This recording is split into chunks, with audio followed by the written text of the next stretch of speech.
ఒక ఊళ్ళో ఒక తల్లి, తన కొడుకు జీవిస్తూ ఉండేవాళ్ళు. తన కొడుకు ఇతర ప్రాంతాలకు వెళ్లి వ్యాపారంలోని అన్నీ నేర్చుకొని వ్యాపారం చేయాలని ఆమె అనుకుంటుంది. అందుచేతనే ఆమె తన ఊళ్ళో నుండి వ్యాపారం కోసం ఇతర ప్రాంతాలకు వెళ్లే వ్యాపారులతో తన కొడుకును పంపించాలనుకుంది. వ్యాపారులతో ఈ విషయం మాట్లాడి అందుకు ఏర్పాటు కూడా చేసింది. వ్యాపార బృందం బయలుదేరడానికి ముందు రోజు ఆమె తన కుమారుడితో, నాయనా, నా వద్ద 10 బంగారు కాసులు ఉన్నాయి. నువ్వు వాటిని జాగ్రత్తగా తీసుకెళ్లి బయటి ఊళ్ళో వ్యాపారం చెయ్యి. వాటిని నీ చొక్కా 2 చేతుల మడతల్లో ఉంచి కుట్టి పదిలించాను. ఈ బంగారు కాసులను పెట్టుబడిగా చేసుకొని వ్యాపారం ప్రారంభించు. మరో ముఖ్య విషయం, ప్రాణం పోయినా సరే నువ్వు అబద్ధం మాత్రం చెప్పకూడదు. నువ్వు అబద్ధం చెప్పావని వింటే నేను ప్రాణాలు విడుస్తాను అని ఆ తల్లి కుమారుడికి చెప్పింది. కుమారుడు తల్లికి నమస్కరించి తల్లి ఆశీర్వాదం తీసుకున్నాడు. కుమారుడు వ్యాపారుల బృందంతో బయలుదేరాడు. వ్యాపార బృందం 2-3 రోజులు ప్రయాణం చేసి ఒక నిర్జన ప్రాంతం గుండా వెళ్తున్నారు. ఆ సమయంలో హఠాత్తుగా ఒక బందిపోటు దొంగల గుంపు వారిని చుట్టుముట్టింది. వ్యాపారుల వద్దనున్న వస్తువులను, ధనాన్ని దొంగలు కొల్లగొట్టసాగారు. అప్పుడు ఆ పిల్లవాడు మాత్రం ఒక మూల కూర్చొని ఏడవడం ఆరంభించాడు. పిల్లవాడు ఇలా ఏడుస్తూ కూర్చొని ఉండడం దొంగల నాయకుడు చూశాడు. వెంటనే అతడు తక్కిన దొంగలతో, ఒరేయ్, ఇతడు పాపం పిల్లవాడు. ఇతడి నుండి మీరు ఏదైనా బలవంతంగా గుంజుకొని ఉంటే దాన్ని తిరిగి ఇచ్చేయండి అని చెప్పాడు.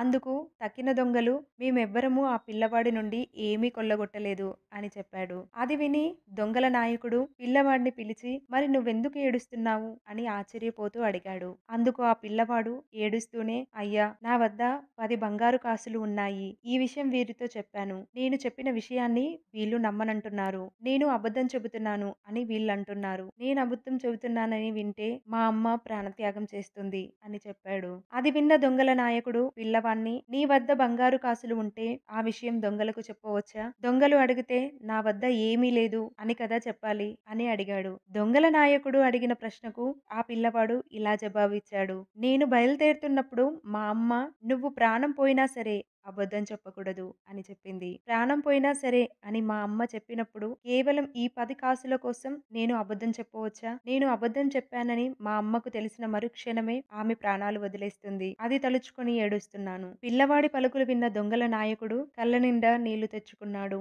నాయనా, మా అమ్మ కూడా తరచూ నువ్వు ఈ దొంగ వృత్తిని విడిచిపెట్టు. దొంగతనం చేసి నువ్వు సంపాదించే ఈ పాపపు సొమ్ము ద్వారా లభించే తిండిని నేను ససేమిరా తినను అని చెప్పేది. కానీ ఎన్నడూ ఆమె మాటను నేను పట్టించుకోలేదు అన్నాడు. అలా చెప్పి ఆ దొంగల నాయకుడు ఆ వ్యాపారుల నుండి కొల్లగొట్టిన వస్తువులను, ధనాన్ని తిరిగి వారికే ఇచ్చేయండి అని దొంగలకు చెప్పాడు.